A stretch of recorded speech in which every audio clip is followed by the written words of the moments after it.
Salut, moi c'est Enzo Colucci et bienvenue dans Phoenix, l'échec mention très bien, le podcast qui démystifie la peur de l'échec.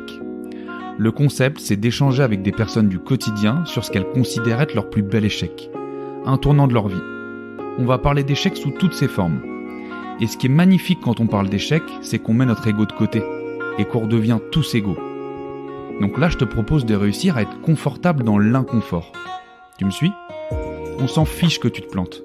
La vie te mettra toujours des pierres sur ton chemin. Mais c'est à toi de décider si tu veux en faire un mur ou un pont. Alors j'espère que l'épisode te plaira. Hello et bienvenue dans Phoenix, l'échec mention très bien. Aujourd'hui, j'ai le plaisir d'accueillir Mathilde. Salut. Et bah écoute, on va introduire aussi le podcast pour tout le monde là. C'est très particulier ce qui se passe aujourd'hui. C'est assez étonnant. C'est atypique. C'est atypique. Moi, c'est la première fois. Là, c'est un bon exercice. On était censé aller chez Mathilde, voilà, parce que d'habitude, je me déplace chez les invités. Bon, il y a masse de travaux au-dessus de chez Mathilde. Ça pète le carrelage, donc autant te dire que le micro, il avait pas trop apprécié. Du coup, on se retrouve dans un parc, sauf qu'on a quelqu'un qui passe la tondeuse, donc on est parti à l'opposé. Je pense que d'ici 5 minutes, on va pas avoir loin que le ciel nous tombe sur la tête avec de la flotte. Et donc voilà, on est sur un banc, 1 mètre de distance. Bah ouais, on est bien, les gens qui passent autour, les trottinettes, les gens qui pique-niquent. C'est ça, voilà. Il y a du monde, c'est cool. On commence à sentir quelques petites gouttes, hein. Je sais pas si tu le sens. Pas moi, pas encore. Pas encore ? Bon. Non mais... ça va le faire. Voilà, l'intro pour tout le monde, comme ça vous savez dans quelles conditions on est, c'est sympathique. Et on va rentrer du coup dans le vif. Est-ce que tu peux te présenter Mathilde pour tout le monde ? Bien sûr, donc moi je m'appelle Mathilde YogiFit sur les réseaux, enfin sur Instagram du moins. Et je suis professeure de yoga Ashtanga Vinyasa. Parallèlement, assistante sociale dans un hôpital parisien pour une maternité. Trop stylé. Je trouve. Ouais, clairement, c'est atypique encore une fois, comme le contexte d'aujourd'hui. On reste dans le thème. Trop bien. Donc, prof de yoga depuis peu. Et donc, on va parler d'échecs. Et on va peut-être parler un peu de l'échec qui t'a... Enfin, d'échec, en tout cas d'obstacles, comme on aime bien le dire. Qui t'a mené donc à ce joli parcours et à ce que tu fais aujourd'hui.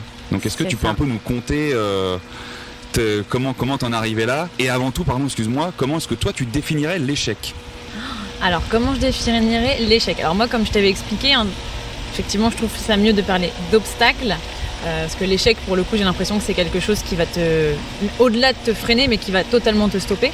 Alors que je pense qu'un obstacle, c'est quelque chose qui peut être dur à surmonter, mais avec de la volonté, peut-être de la patience, a priori, il est possible de le surmonter. Donc on va dire obstacle, échec, je pense que c'est avant tout quelque chose ou un moment dans ta vie, un instant T, qui t'oblige à te remettre en question. Je pense que c'est surtout ça le plus difficile. C'est pas tant l'échec ou l'obstacle, mais c'est ce que ça va te renvoyer à toi-même. Et je pense que c'est vraiment quelque chose qui te fait te remettre en question, qui fait que tu dois réfléchir sur toi, sur ce que t'es, sur ce que tu veux faire, sur tes objectifs. Peut-être changer un peu de trajectoire. Peut-être que tu avais quelque chose d'un peu linéaire face à toi. Finalement, ça va un peu tortiller pour arriver à ton objectif. Et en tout cas, c'est quelque chose qui va te faire sortir de ta zone de confort pour essayer d'aller de l'avant. C'est bien. Spontanément, à quoi ça me fait penser. Écoute, c'est une bien belle définition. Et comment t'es sorti, toi, de ta zone de confort, donc, du coup ? Alors, ça a pris du temps. Déjà, pour te donner un peu le contexte, donc moi, à la base, je suis pas forcément une grande sportive, parce que le yoga est un sport, s'il y a encore des gens qui ont un doute sur le sujet. Enfin, un sport. C'est pas un sport, c'est un mode de vie, mais en tout cas, la pratique des postures, des asanas, comme on dit, c'est quelque chose qui est très physique et qui met vraiment ton corps à l'épreuve. Donc moi, à la base, je suis pas spécialement quelqu'un de très sportive. Alors, je fais de la danse depuis que j'ai 4 ans. Danse classique, danse moderne jazz, j'en fais encore. Quel âge j'ai ? 29 ans. Il n'y a pas si longtemps, je m'y fais pas encore. Donc 29 ans, je fais toujours de la danse. Moi j'étais celle en cours de sport qui se met derrière le poteau dès qu'elle peut pour arrêter de courir. Et tenter de sécher les cours de PS. Voilà, à un moment, j'ai fini par... j'ai attendu, je pense, mes 24 ans, 23 ans pour vraiment me mettre vraiment au sport, fitness, crossfit, le VTT. J'ai découvert un petit peu toutes ces disciplines. Il y a eu la création d'un compte Instagram qui m'a fait connaître beaucoup de professeurs de sport qui m'ont fait découvrir de nouvelles disciplines, des choses que je ne connaissais absolument pas. Et puis le yoga.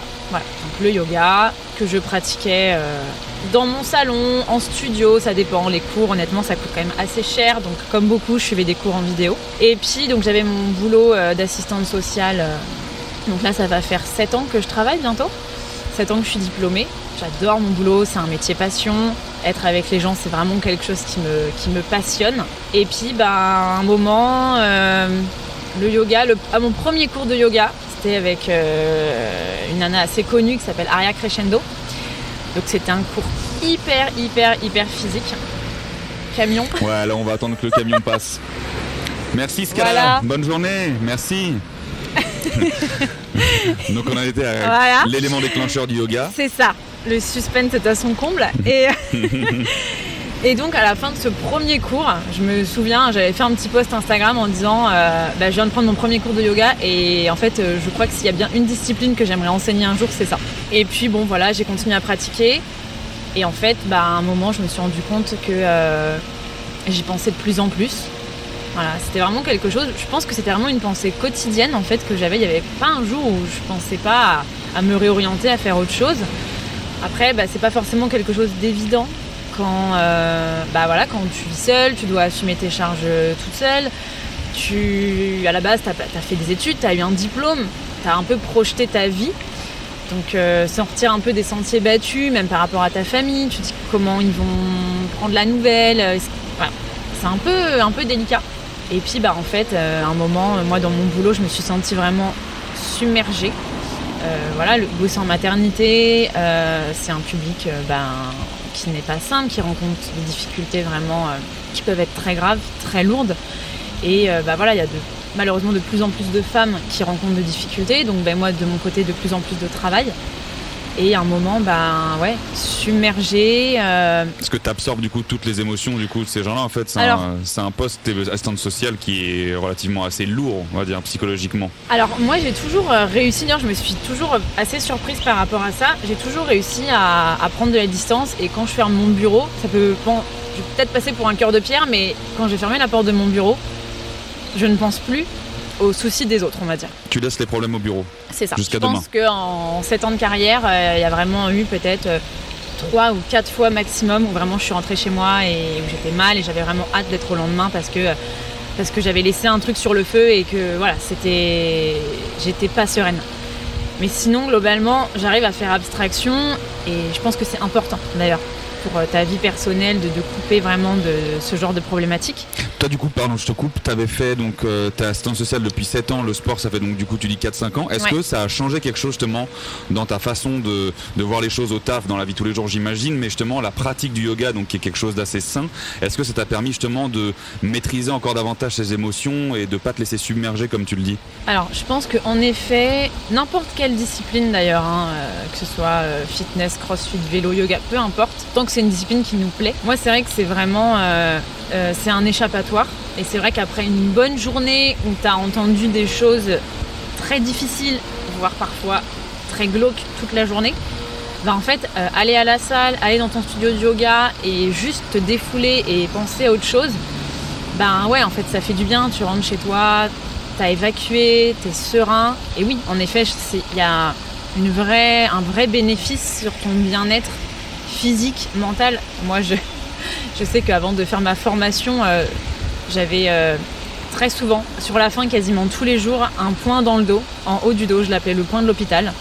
C'est vraiment un point dans le haut du dos, entre les deux omoplates, de stress en fait. Tous les jours. Mes collègues le savaient. Et effectivement, le sport, ça permet de te détendre. Et oui, c'est sûr qu'il y a vraiment un énorme bénéfice. Donc voilà, c'est vrai que du coup, progressivement, je sentais que... Donc c'était pas tant finalement les problématiques des gens qui avaient un impact sur mon moral, mais c'était plus la charge de travail et l'impression d'en faire toujours plus, qu'il n'en t'en fait jamais assez, qu'il y a toujours plus de travail et du coup c'est un métier humain et j'avais l'impression les gens de les enchaîner de faire du boulot à la chaîne, madame un tel il faut faire ci, monsieur machin il faut faire ça, tac un coup de téléphone par-ci, un mail, d'enchaîner comme si c'était juste des dossiers alors que ce sont des personnes et moi c'est pas comme ça que je vois mon travail et voilà et donc à un moment moralement du coup tu le ressens, physiquement tu le ressens, t'as plus envie d'aller bosser, t'es tout le temps fatigué. Moi à la fin c'est vrai que mes parents en ont été témoins, mes amis aussi, je ne voulais plus parler de mon travail parce que j'en parlais, je me mettais à chialer. C'était vrai et c'était terrible parce que je savais que j'aimais mon métier mais j'avais l'impression de me noyer en fait, vraiment de me noyer. Et puis plus je me noyais, plus je pensais au yoga, plus je me disais mais waouh, cette vie-là, elle me plairait tellement avec toutes les craintes qu'il y avait autour. Et en fait un jour, le 2 janvier 2019, je fais une story Insta un peu genre c'est quoi vos résolutions de l'année, tes vœux pour l'année, et donc je fais un truc un peu bidon en disant moi voilà mon souhait profond, secret, qui n'a aucune chance de se réaliser, a priori, ça serait de devenir prof de yoga, passer à mi-temps, voilà. Et en fait, à ce moment-là, je venais juste de signer un contrat avec GoSport pour faire partie du GoSport Crew. Et l'objectif de GoSport, c'est de nous accompagner sur des challenges collectifs et individuels. Et en fait, GoSport voit cette story et il me contacte dans la semaine en me disant mais voilà, on a vu ça. Et en fait, nous, on a envie de t'accompagner sur ce projet. On a envie d'avoir une prof de yoga pour le GoSport Crew. Tu pourrais donner des cours. Enfin bref, on en parle. Il m'a fallu à peu près 6 mois de réflexion parce que j'avais la trouille, vraiment. J'avais vraiment la trouille et surtout une trouille financière. Ce que j'allais dire, c'était une peur des finances, c'était une peur de te foirer, c'était avant tout de ne pas pouvoir rejoindre les deux bouts à la fin du mois. Il y avait ce côté financier de se dire mais passer à mi-temps, enfin clairement dans le social on est déjà pas cher payé, tout le monde le sait, c'est pas un scoop. Si en plus je passe à mi-temps, je vais être payé moins de 1 000 € par mois. J'ai aucun problème avec l'argent. Voilà, je suis payée moins de 1 000 € par mois. Je fais comment ? Ça paye même pas mes charges. Si le yoga ça marche pas, bah je fais comment en fait ? Donc déjà il y avait cette crainte là. Et puis après voilà, moi j'ai toujours été un peu, je pense, quelqu'un qui suit un peu les règles, qui ne s'accorde peut-être pas toujours un peu les folies dont elle a envie. Enfin voilà, un peu. Tu t'auto-brides beaucoup du coup ? Un peu. Je pense que dans ce qui ressort parfois des gens qui me connaissent plutôt bien, ils vont me dire au premier abord tu peux avoir l'air d'une fille un peu sage, assez rangée, puis en fait quand tu creuses beaucoup moins... J'ai pas du tout cette impression là depuis tout à l'heure. Oui, mais on est dans un contexte en même temps là un peu particulier. Mais aussi j'ai appris à lâcher prise, tu vois. Je pense que c'est ça aussi, c'est peut-être plus la première impression que je vais renvoyer. Donc voilà, il y avait ça. Et donc voilà, il m'a fallu bien 6 mois. Ils m'ont relancé au mois de juillet 2019 en affinant les questions que moi j'avais, les craintes que j'avais, voilà, en répondant peut-être un peu plus précisément à mes craintes. Et puis en fait, en discutant avec des personnes qui avaient un parcours un peu comme ça, de changement de vie un peu radical. Voilà, une discussion, 2 discussions, 10 discussions. Moi j'étais toujours passionnée par leur parcours et puis il y a eu la discussion. Voilà, la discussion qui fait que là je me suis dit allez, on y va. Avec qui cette discussion ? Alors, cette discussion, écoute, pour être totalement franche, c'était avec un date Tinder. On adore. Voilà. Pourquoi pas, hein. Voilà un jeune homme qui n'est plus dans le circuit, mais en tout cas avec qui j'ai eu une très belle discussion. Quelqu'un qui était justement aussi dans ce changement de vie. Et en fait, quand je lui ai un peu exposé moi mon truc, il me dit mais attends quoi ? Enfin, vas-y, fonce. Bref, je te la fais courte, mais voilà, il t'a donné ce petit coup de pied au cul qui te manquait, quoi. Et en fait, je lui ai dit attends, pause dans notre discussion, j'envoie un texto à GoSport, je leur dis que c'est bon. Et donc voilà, j'envoie même mon petit texto, c'est bon, je suis ok. Et puis après j'en ai parlé avec ma responsable à l'hôpital parce que moi j'avais quand même envie de garder mon mi-temps sur ce poste. J'ai eu la chance d'avoir une hiérarchie qui m'a accompagnée sur ce projet, qui a trouvé ça génial, qui m'a pas fermé la porte, qui m'a organisé un mi-temps sur mon poste, le poste que j'avais à ce moment-là. Donc là, tu te dis en fait, là les feux sont tous au vert, quoi. Donc à un moment, faut y aller, quoi. Faut pas hésiter. Clairement, ça va pas se présenter 2 fois. Et puis après, voilà, au mois d'août, j'ai booké ma formation et du coup, je l'ai faite là en janvier 2020. Donc je suis diplômée de fin janvier 2020. Donc c'est tout récent. Et t'as été diplômée où ? En Thaïlande. Énorme ça. Sur la petite île de Koh Phangan. Donc une formation financée par GoSport pour te permettre du coup d'être prof de yoga à l'arrivée. Une formation financée par GoSport en effet. Donc une chance incroyable. Tout ça c'est pareil. Enfin clairement, je sais pas si j'aurais pu en tout cas à ce moment-là la financer moi-même. Donc une énorme chance. Et voilà, en tout cas, voilà une équipe qui a cru en moi. Qui a eu raison, non ? Grave. Et après, qu'est-ce qui se passe une fois qu'on est financé en janvier, là, dernièrement ? Et du coup, voilà, on part. On se retrouve à l'autre bout du monde. Je me souviens, je suis arrivée sur... tu prends quand même 3 avions, un ferry, une petite barque motorisée. pour arriver enfin sur une plage où il n'y a personne et tu te dis c'est un sketch, il y a une caméra, c'est où ? Où est Denis Brognard ? Non, c'est ça. Bref, j'étais avec une autre Française, heureusement, à ce moment-là. Bref, on trouve enfin notre lieu de formation. Et puis là, un mois, je sais pas, je pense que c'est l'une des plus belles expériences de ma vie. Une des plus dures aussi, parce que donc on était 15 étudiants, tout en anglais. On venait des 4 coins du monde, pour ainsi dire. Et la barre de la langue, ça a été dur au début ? Un enfer. En fait, vraiment, les premiers jours, je me suis dit, mais qu'est-ce que tu fous là, en fait ? Mais alors ouais, t'es dans un cadre magnifique. Par chance, vraiment par chance, notre professeur, celui qui nous donnait la majorité de nos cours, je le comprenais bien. Son accent était très accessible, donc je le comprenais hyper bien. Mais il y a des gens, je pense que jusqu'à la fin de la formation, je comprenais rien à ce qu'ils me racontaient, mais vraiment, il y a même un prénom. Je me souviens que je me suis rendu compte que je l'avais pas du tout bien orthographié dans ma tête, j'avais rien compris. Enfin, vraiment, ça a été compliqué. Enfin, les cours d'anatomie, de philosophie en anglais sur le yoga, moi le soir, en fait, je retraduisais tout. Donc en plus, je passais un temps assez fou le soir à bosser mes cours. On avait des devoirs en plus, donc on avait des choses à rendre, on avait des évaluations. Donc c'est pas un mois de vacances. C'est vraiment... C'est de la formation vraiment intense, ouais. Ouais, c'est du 6 jours sur 7. T'as un jour de repos. Donc t'as envie un peu de bouger, de faire des choses. Bon, t'es claqué, mais tu fais quand même. Tu fais tes cours de 7h. Le plus tôt qu'on ait commencé, c'était 6h30 jusqu'à alors au début, c'était 18h et après, progressivement, t'attendais plus vers 19h. Donc t'étais vraiment sur une journée très complète. Avec combien d'heures de pratique vraiment donc de yoga ? Parce que du coup t'as une partie théorique, tu disais. Ouais, t'as des cours. La partie physique vraiment, genre ça représentait quoi sur la journée ? En fait, tu commençais ta journée avec de la méditation. Ensuite, t'avais 2 heures de pratique de yoga. Donc il fait 35 degrés. On coupe les ventilos, on ferme les portes, on ferme les fenêtres. J'ai jamais autant transpiré de toute ma vie. Intensive, où on te pousse vraiment, mais bien au-delà de tes limites. Toujours avec bienveillance évidemment, mais vraiment on te pousse très très loin.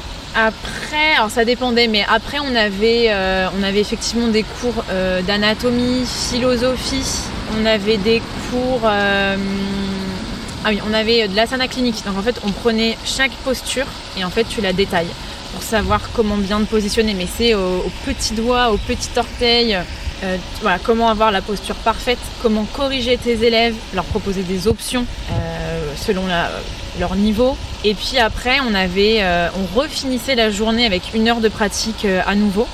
Donc voilà. Et après, au fur et à mesure qu'on avançait dans la formation, on avait aussi, nous, des cours à donner à nos camarades, en fait. Ok, pour être sûr que tu aies bien compris et que tu puisses transmettre du coup. C'est ça. Et en fait, très vite, on te met dans la position d'enseignement, en fait, pour que tu te sentes vraiment à l'aise. Et quand t'as dit du coup qu'au début t'es arrivé, tu dis mais qu'est-ce que je fous là, je comprends rien. On va mettre de côté le prénom parce que j'allais te demander est-ce que t'es capable de le redire, mais je pense pas. Qu'est-ce qui t'a fait toi du coup quand t'es qu'est-ce qui t'a fait tenir en fait là-bas? Parce que quand tu te dis au début tu te prends un peu une claque encore une fois là, mais outre mesure. Et tu te dis bon bah en fait non, je suis là pour la formation, ça va être galère, mais ouais j'y vais. Et pourtant t'as pas de proches là autour de toi. Tu peux pas appeler tes proches, t'es toute seule sur une île, tu connais personne. Si t'as dit que t'avais quelques Françaises. Alors il y avait une Française. Après c'est vrai que j'avais pas envie d'être. Elle était aussi là pour vivre son expérience, c'est quelqu'un qui parlait très bien anglais. Donc j'avais pas envie d'être un peu le boulet de service, tu vois. Donc c'est vrai que... Et puis en plus je me disais, voilà, faut aussi que moi, j'ai choisi de faire une formation en anglais, il faut s'y frotter, quoi. Donc on était proches, mais voilà, je voulais pas non plus, tu vois, lui coller au basque. Donc voilà, Cette force, tu l'as eu intérieurement, du coup, tu t'es toi-même mis ce coup de pied au cul cette fois-ci toute seule. En fait, de toute façon, tu dis que t'as pas le choix. T'es là, donc à un moment donné, si tu veux ton diplôme, va falloir y aller. Après, c'est vrai que c'est un sujet que j'ai pu très vite aborder avec mes camarades, avec mes professeurs. Il faut savoir que quand je me suis inscrite, j'avais demandé en fait au centre de formation en disant mais voilà, moi j'ai pas un anglais terrible, est-ce que c'est un problème? Il m'avait dit non, mais rassure-toi, il y a toujours des élèves qui sont en difficulté. Et en fait, Vary, mon prof, m'avait dit c'est con, mais en fait, sur cette formation-là, t'es vraiment la seule, effectivement, qui galère. D'habitude, il y a toujours 4-5 élèves un peu en difficulté. Donc en fait, c'est beaucoup plus simple. Mais il m'a dit, effectivement, là, t'es un peu solo dans ton cas. Et après, tout le monde était hyper sympa. Tout le monde s'assurait toujours que j'ai bien compris, me faisait les traductions, la traduction en tout cas, me répétait de façon plus simple si nécessaire.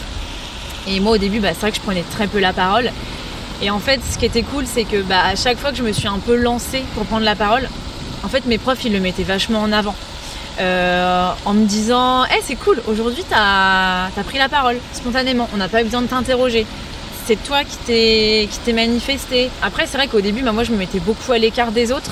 Parce qu'en fait, j'avais l'impression de devoir faire déjà un énorme effort la journée pendant mes cours. Et en fait, le soir, tu manges tous ensemble. Et moi, j'étais encore en train de faire des efforts pour comprendre ce qui se dit, répondre, etc. Donc, il y a eu des moments où je me suis pas mal isolée parce que... T'as besoin de te ressourcer toi, du coup. Et en fait, j'avais envie de parler plutôt avec mes amis, de les appeler, etc.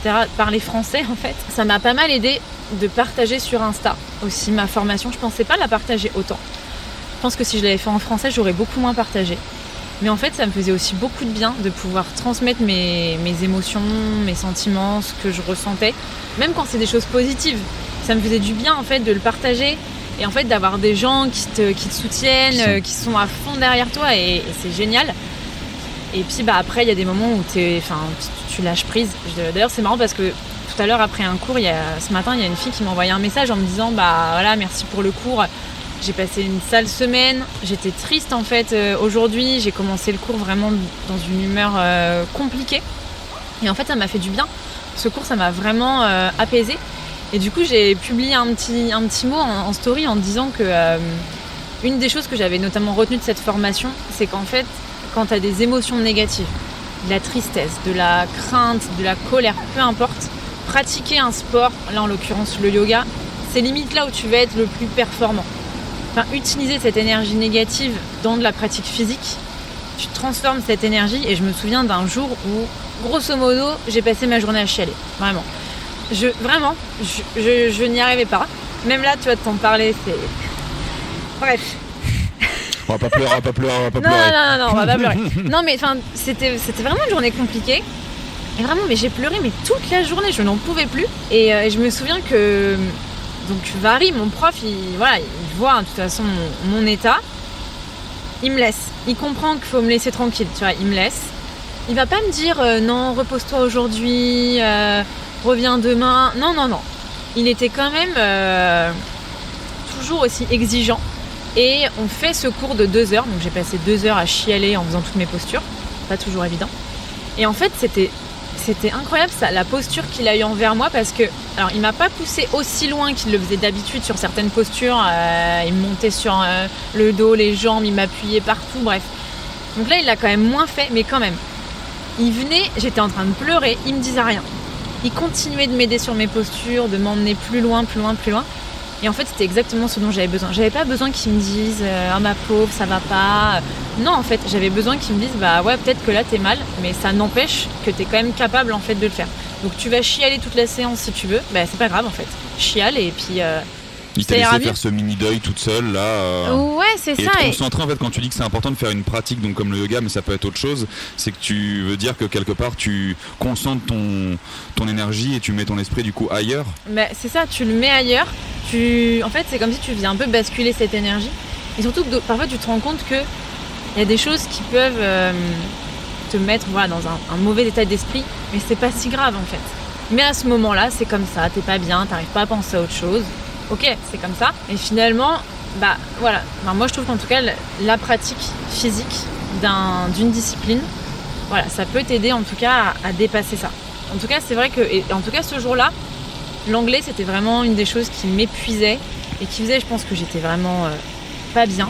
Et puis, voilà, au fur et à mesure, tu te dis, bon, on est là, va bien falloir profiter parce que le but, c'est pas de subir chaque heure qui passe. Et puis, tu commences à t'ouvrir, à oser un peu plus. Et puis, tu te rends compte que, tiens, t'as un peu plus d'automatisme, tu parles un peu mieux, tu fais moins répéter les gens. Voilà, progressivement, c'est devenu un peu plus simple. Et Ça a mis combien de temps, ça? Est-ce que tu dis que c'était un mois de formation? Ça t'a pris quoi? Une semaine, 2 semaines avant d'être un petit peu plus à l'aise? La première semaine a été la plus compliquée. Normal. C'est vraiment au bout de cette semaine-là d'ailleurs que j'ai vraiment craqué. Il y a eu d'autres craquages. Mais ça a été la plus dure. Après, franchement, à la fin, j'étais quand même contente de rentrer en France. Alors, j'ai adoré mon expérience. Si c'était à refaire, je le referais exactement de la même manière. Mais ça me faisait du bien de me dire, ok, je vais plus avoir besoin de réfléchir. Plus le stress, parce que tu as le stress de l'examen. L'examen, tu le passes en anglais. Pendant 1 heure, tu dois enseigner en anglais. tu sais pas, tu tires au sort en fait un élève à qui tu dois enseigner, tu sais pas sur qui tu vas tomber. Donc je savais qu'il y avait des gens avec qui on se comprenait mieux que d'autres. Pour la petite anecdote, je suis tombée sur Emeline, la française. Donc ça a fait rire tout le monde parce que on s'est dit, c'était vraiment un tirage au sort. On était quand même 15, on est tombés ensemble, donc c'était génial. On a fait nos cours en anglais, il n'y a pas eu de triche. Mais en même temps, j'étais rassurée parce que je savais que si je me trompais, en fait, elle allait capter. Enfin, voilà. Ça t'a rassuré un peu quand même. Ça m'a rassurée et voilà. Et du coup, c'était assez drôle. Et à la fin de la formation, Vary me dit mais est-ce que tu veux que je te dise comment on t'appelle entre nous les profs, comment on t'appelle? Ah bah oui. Et en fait, il me dit on t'appelle Wonder Woman. Parce qu'en fait, on voit que t'es là, tu galères, enfin, en tout cas sur les échanges, mais tu lâches rien, quoi. Et du coup, c'est marrant, quand ils m'ont remis mon diplôme, c'était limite marqué sur le diplôme. Enfin voilà, donc c'était le petit truc. Le petit geste attentionné, ouais, sympa. Mais après, eux-mêmes ont été vraiment, vraiment hyper attentionnés. Il y avait une prof, même deux profs, qui me disait mais si tu veux le soir on reprend ensemble, on continue de travailler ensemble pour que tu sois vraiment au même niveau que tout le monde. Donc voilà, c'était éprouvant parce qu'après t'as la fatigue physique. Enfin, les premiers jours t'arrives même pas à sortir de ton lit, donc ton lit en dortoir sur une espèce de paillasse, un petit matelas tout fin. On sortait. Ah, c'est les pompiers maintenant. Là, maintenant, on va avoir une petite sirène. Ils sont bons, c'est la police. Parfait, ils sont partis. Mais voilà, donc en plus, tu as cette fatigue physique et donc faut s'y faire aussi. Tu t'habitues au climat. Enfin, donc voilà, en tout cas, c'est. Sacré challenge. C'est un gros challenge, mais voilà, c'est mon plus beau challenge. Ouais. Enfin, et tu ressors de là grandi, confiante. C'est-à-dire que moi, je suis rentrée, je suis passée tout de suite du coup à mi-temps, j'ai commencé à donner mes cours. Bon, après il y a eu le confinement, on s'adapte, maintenant c'est des cours en vidéo, on attend en septembre, mais en tout cas cette nouvelle organisation, d'être à mi-temps sur mon poste d'assistante sociale, je retrouve en fait le plaisir de faire mon métier, parce que mon poste est aménagé et que du coup j'ai à nouveau le temps de travailler avec mes mamans, mes patientes, et en même temps je m'éclate dans ce que je fais. J'ai un emploi du temps que j'organise un petit peu comme je veux, je crée mes cours comme j'en ai envie. C'est un autre échange avec les gens que je peux avoir dans mon premier métier. Et en fait, moi, je sais que souvent quand on me dit alors, comment tu te sens maintenant, je leur dis je revis en fait. J'étais en train vraiment de me perdre, de me noyer. Ça avait un impact sur ma vie sociale, sur tout en fait, familial. Parce que tu as sauté le pas du coup. Et c'était il y a il y a 6 mois. C'était la décision, elle était quand il y a moins d'1 an, en juillet 2019, le diplôme en janvier 2020. Et puis voilà, depuis début février, cette nouvelle vie. Donc voilà. Faut être patient comme tu disais tout à l'heure. En fait, je pense qu'il faut déterminé. Il faut être patient. Faut pas. Il y a beaucoup de personnes qui m'envoient des messages et qui me disent mais je me questionne. Alors ça peut être sur du yoga ou sur autre chose, mais qui me disent je me questionne. Mais alors il y a ceux qui sont comme moi qui étaient seuls ou qui sont seuls et qui se disent comment je gère en étant seule. Ceux au contraire qui ont des enfants, qui ont un mari et qui se disent comment je fais. Et après la question financière revient quand même très très souvent. Donc je pense qu'il faut pas faire n'importe quoi. Il faut prendre le temps de définir son projet, être sûr que ce projet nous anime, se renseigner au maximum de comment le mettre en œuvre. Et après, je pense qu'à un moment, on ne peut pas régler toutes les questions en fait. Il y a des choses, par exemple le côté financier, moi je savais pas, est-ce que mes cours ils vont prendre ou pas, est-ce que les gens ça va leur plaire, est-ce qu'ils vont venir au premier cours, ok, mais est-ce qu'ils vont revenir, tu vois. Et en fait, à un moment, il faut aussi accepter qu'il y a une part de questions auxquelles tu ne pourras pas répondre tout de suite. Donc si tu sens que vraiment ça t'anime et quelque part que ça te bouffe aussi de ne pas le faire, je pense qu'à un moment il faut y aller. Il faut prendre le risque, le faire en se disant aussi, éventuellement prévoir un plan B. C'est ça, ouais. Tu vois, moi je sais que dans mon métier, en fait je m'étais dit je me laisse 6 mois. Voilà, 6 mois. Et si au bout de 6 mois je vois que c'est la galère, soit je repasse à temps plein sur mon poste, sinon je postule ailleurs, tant pis, ou je prends un autre mi-temps. Même s'il faut faire un boulot alimentaire, j'ai fait 4 ans de vente dans un magasin de sport quand j'étais étudiante. Au pire, tu reprends un truc, même si c'est alimentaire, c'est pas grave. C'est jamais une fin en soi. Non, c'est ça. Donc, faudrait bien se le dire, ça c'est facile, là on est là, on est posé, on le dit. Bien sûr, mais après, je pense qu'une fois que tu penses à ton éventuel plan B, que tu l'as, tu vois, un peu en backup comme ça, voilà, tu peux essayer de te lancer. Et je pense que bien souvent, quand tu sors de ta zone de confort, quoi qu'il arrive, même si ça fonctionne pas, tu vas quand même en tirer des leçons positives. Tu vois, moi, si jamais là, les cours ça marchait pas, je sais pas si le confinement ça avait tout foutu en l'air, je serais dégoûtée, bien sûr. Par contre, j'aurais vécu une expérience incroyable, j'aurais vécu une remise en question incroyable. Et quoi qu'il arrive, ça a des effets bénéfiques, positifs sur ma vie, sur moi, sur toutes les facettes de ma vie. Trop bien. Voilà. On va arrêter l'interview sur ça. On va dire aussi merci Tinder. Non, mais en tout cas, non, c'est pas, non, pas merci Tinder. Mais non, mais en tout cas, je pense que quand on a un projet comme ça, il faut pas hésiter à en parler. À en parler avec des gens qui ont peut-être eu les mêmes questionnements. Il n'y a pas de questions bêtes. Et il faut savoir aussi, moi, ce que je me suis dit après cette discussion, c'est qu'en fait, à ce moment-là, parce que j'en avais eu plein en fait des discussions avec d'autres gens. Mais peut-être que ce jour-là, à ce moment-là, c'est une question de timing. J'étais plus ouverte à la discussion. Et à ce moment-là, ça a vraiment eu un impact. Et j'étais prête en fait à accueillir, on va dire, cet impact sur moi. Et à me dire, ok, ouais, allez, c'est le bon moment. Parce que le témoignage de cette personne était à peu près similaire à d'autres témoignages que j'avais eus. Mais en tout cas, ce jour-là, j'étais peut-être prête à vraiment absorber, on va dire, un petit peu cet échange et ce qui était en train de se dire, et ça a vraiment eu un effet un peu ricochet. Donc voilà, il faut faire aussi, être un petit peu attentif aux signes, on va dire, qui se passent. Et d'ailleurs, maintenant, c'est pareil.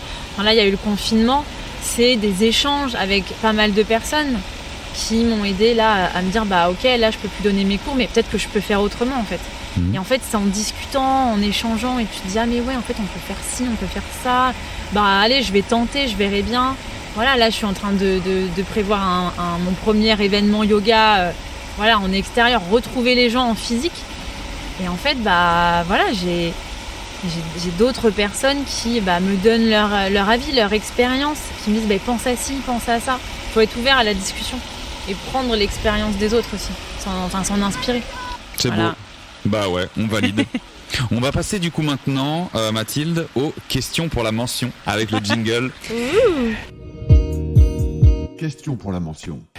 On va les remasteriser. Alors il y a toujours cette première question pour laquelle j'aime bien confronter les points de vue, qui est donc pour toi, quelles sont les 3 plus grandes vertus à avoir dans la vie ?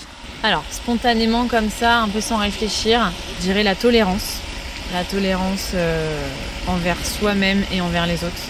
Ne pas oublier la tolérance envers soi-même, parce que on parle beaucoup de la tolérance envers les autres, mais voilà, être tolérant aussi envers soi, et cette notion d'échec et d'obstacle, je pense que c'est un peu se confronter. L'empathie, l'empathie envers les autres, savoir être à l'écoute, savoir essayer de se mettre à la place de l'autre, même si on ne peut pas forcément, mais voilà. L'empathie, être à l'écoute. Et puis une dernière, parce qu'en fait il y en a quand même beaucoup, mais s'il faut en choisir une dernière, tu me laisses 10 secondes. Ouais, c'est cornélien comme choix, on sait à chaque fois. La générosité, je pense. Générosité. Et la générosité dans tout, pas que la générosité matérielle, mais la générosité, le temps qu'on accorde aux autres, leur accorder son temps, leur accorder son écoute, sa bienveillance, la générosité. Trop bien. Tolérance, empathie, générosité. Ouais. C'est beau, c'est validé. Deuxième question, et du coup ce sera la dernière, parce que donc dans le dernier épisode j'ai dit que je virais la question sur les personnes inspirantes. Ça faisait chier tout le monde, encore une fois, donc on la retire. Et puis avant, avec Mathilde, on se remémorait la question, et puis elle me dit non, j'ai pas envie qu'on fasse le film, les séries, les livres. Donc comme on est dans un contexte particulier, on la vire aussi, celle-là. On fait un peu comme on veut. Voilà, on fait à la carte aujourd'hui, c'est tranquille, on est dans le parc. Celle-là, on la vire aussi. Du coup, la dernière question, et pas des moindres, c'est quoi ton prochain objectif, Mathilde ? Eh bien, mon prochain objectif, alors, pour la petite parenthèse, il faut savoir que moi, jusqu'à présent, j'étais quelqu'un qui se projetait assez peu. Quand on me disait, par exemple, au niveau du yoga, au niveau des projets Insta, tout ça, c'est quoi ton objectif, même dans le sport ? J'ai toujours, je sais pas, je prends un peu ce qui se présente. Voilà, ce qui arrive, quoi. Donc c'est sympa, c'est spontané, impro, machin. Et en fait, notamment avec le confinement où on a tous pas mal un peu cogité, je me suis rendu compte que c'était quand même sympa d'avoir un projet, même si tu vas peut-être pas le réaliser, mais en tout cas d'avoir un espèce d'objectif là en vue. Et je dirais que alors c'est pas forcément mon prochain objectif parce que c'est un objectif à long terme. Et j'ai aucune idée de si un jour j'arriverai à le faire ou pas. Mais en fait, il est venu dans ma tête une envie, une immense envie, en fait, d'avoir un jour mon espace où organiser des retraites de yoga. Alors, prochain objectif, c'est faire des retraites de yoga, organiser des retraites de yoga. Mais à plus long terme, ça serait d'avoir mon lieu, en fait, de l'imaginer comme j'ai envie, comme je conçois moi une retraite de yoga, qui soit totalement adaptée pour les personnes qui viennent participer. Donc voilà, j'imagine avoir mon lieu au fin fond de la France, dans un trou paumé, et de créer un espace comme ça où accueillir les gens. Trop bien. C'est tout le mal qu'on te souhaite encore une fois. Bah ouais, grave. Écoute. Et enfin, le petit rituel de fin, Mathilde. Ah, ça, j'étais pas au courant. Ouais, ça t'es pas au courant. Ça, c'était surprise. On a retiré une question, du coup, on en rajoute une autre quand même. C'est le petit rituel, ça suit, on ne dérange pas. Ok. Comment est-ce que tu résumes tout ce qu'on vient de se dire là? Ça fait quoi? Ça fait une bonne trentaine de minutes en une phrase. En fait, il y a un mot, 2 mots. Vas-y, 2 mots. 3 avec le lâcher prise. Lâcher prise, le lâcher prise. 3. On compte pas le trait du nom. Ok, d'accord. Le lâcher prise. 3 et demi. Trop bien. Le lâcher prise. Le lâcher prise. Et on termine sur ça. Franchement, c'était trop cool, Mathilde. Super moment. Totalement impro à l'arrache. J'espère que je vais réussir à faire le montage. J'espère que vous serez clément aussi derrière avec les oreillettes là, comme vous allez écouter le podcast. On va faire en sorte que ça passe bien. En tout cas, trop bon moment. Merci beaucoup, Mathilde. C'était chouette. Merci à toi. C'est toujours c'est le 2e dans ma vie. Pas forcément un exercice très simple sur les premières secondes. Et en fait, très chouette. Et après, on se lâche. Ouais, super à l'aise. Et puis, très chouette discussion. Donc, merci à toi, Enzo. Trop cool. Et à bientôt, Mathilde. À bientôt. Ciao, ciao. J'imagine que si t'es encore là, c'est que l'épisode t'a plu. Si c'est le cas, je suis ravi et j'espère que t'en ressors avec beaucoup de gratitude et surtout l'envie de tenter des choses. Je peux que te souhaiter de te planter. D'ailleurs, si jamais tu penses à une personne autour de toi qui serait susceptible d'aimer nous partager son plus bel échec, n'hésite pas à me donner ses coordonnées ou lui dire de me contacter directement à phoenixpodcast@gmail.com. Et enfin, si tu peux juste prendre 30 secondes de ton temps pour aller mettre 5 étoiles sur Apple Podcast et me permettre de faire connaître Phoenix à un plus grand nombre, tu serais vraiment au top. Je te dis à très vite pour encore plus de ratés et encore plus de kiff.